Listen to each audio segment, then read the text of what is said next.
Longevity with Cal.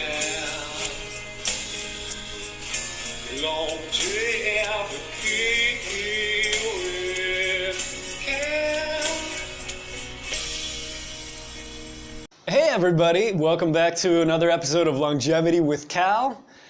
And I'm here again in Latin America for 6 months on hiatus from the Chicago winter. And I'm using the time wisely just to decompress, connect to source, to pray, to put out these videos on longevity. I'm 37 years old. I've been raised in a family culture that fostered research, investigation, longevity, wellness, and alternative medicine. And I'm sharing these tidbits of information as I take everybody through my daily routine. So this is a supplement on the video that I already put out on kombucha, do-it-yourself kombucha. And before we get started, I always say, please don't try any of this stuff yourself, all right? Longevity, it's about the long haul. It has to be right, all right? Just keep on learning, keep on taking in that information. Prize yourself for being the person that takes in information that continues to learn and grow and be better. And I wish to prize you. I'd go ahead and hit my easy button, but it's on the other side of the room here. But just pat yourself on the back for me, okay?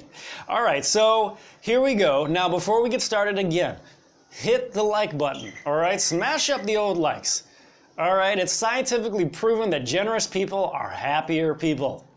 And by smashing up the old likes and hitting subscribe, we're helping send those signals to YouTube so that they can put this information out to more and more people that can be affected by the longevity message in a positive way. Because we're seeing premature aging and we're seeing a rampage of new ailments and diseases just take over. Even the younger generations, the millennials, even the pre-millennials, they're just rapidly aging and going downhill earlier and earlier. So again, we want to put out as much information as possible so that people can benefit. So okay, with that, we're going to transition into the kombucha. So in the first video, we shared the first step, which is the most important step, getting that store-bought kombucha, all right, using the organic cane sugar, using the Jamaica tea or the hibiscus leaf tea leaf to make the tea, and re-fermenting that store-bought kombucha with the dark bottles, leaving it for a week. So this kombucha, actually, I discovered here in Latin America. It's so hot out and so humid, I don't need a whole week like I did in Chicago. Yes! So I can actually do 3 days of ferment and it's already done, which is fantastic. So if you can see on this one here that I already did, the SCOBY is like this much of it. So it'll make its own SCOBY. You don't need to get your own SCOBY or buy a SCOBY or have somebody lend you their SCOBY. It'll automatically just happen. So at this point, the kombucha is already done. We're just going to flavor and we're going to tweak the level of ferment in order to get the desired fizz that we want. Now at this point, many do put in chia seeds. And because the chia seeds kind of have a fun, kind of bubble tea like effect on oh my God, there's my favorite bird out the window. It's just sitting there out the door. I have it open. It's this beautiful little finch with the yellow bottom and the black and white head. Oh my God. And yesterday I had this whole flock of birds. They were like crows, but with these big crows with neon blue wings. And they were just beautiful, so I took all kinds of pictures of them and scared them off. I'll put those pictures in just so you can see what I'm talking about, so I don't sound like a nutcase or something like that. Anyway, okay, so transitioning back. So we have our ferment. We would put our chia seeds, just a very small amount, because what I would do is I would always overdo it accidentally on the chia seeds, and then it would over ferment, and I'd get these huge kombucha explosions happening when I'd open the bottle, when I'm driving or something, almost getting myself into an accident, and kombucha and chia seeds all over the roof of my white roofed car. It was a disaster. So I cut myself off from the chia seeds. So again, what I'm going to make sure that I explain What I'm doing different this time is that of course, I've put out some information on how important we get as many fermentations in our system as possible, because each of these fermentations are different strains, and if we've ever been exposed to antibiotics or GMOs or a host of other things that destroy all of our natural cultures, we need to build those cultures up.